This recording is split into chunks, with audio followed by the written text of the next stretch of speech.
not just about being Muslim, it's about the emotion, it's about the feeling. Like if a person who is non-Muslim can read the book and be like, yeah, that's great, like I really relate a lot. And that's why like being Muslim isn't all about what Maya's about, because I have had a lot of non-Muslims read it and say, as a person, as a character, the stuff that she feels and the emotions, I relate a lot to that, or I know what she's feeling.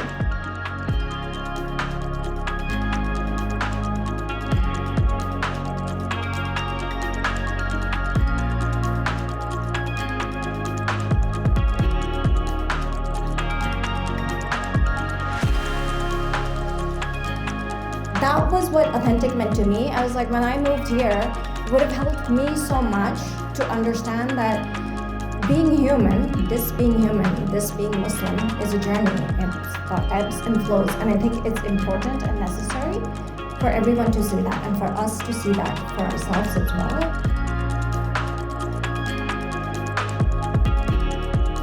We're here to uplift and support each other, which is such a nice thing. We don't often get that chance to do that for each other.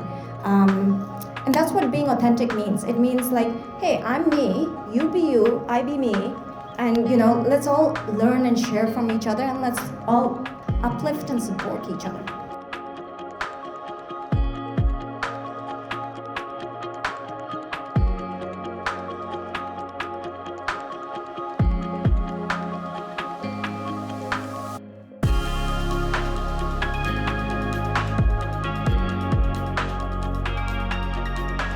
Let's continue to support and uplift each other every day.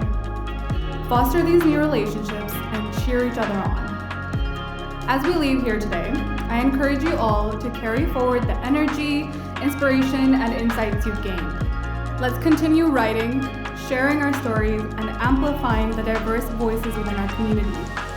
Together, we can create a more inclusive and representative literary landscape. Thank you once again for joining us today and for making Muslim Literary Festival a memorable and impactful event.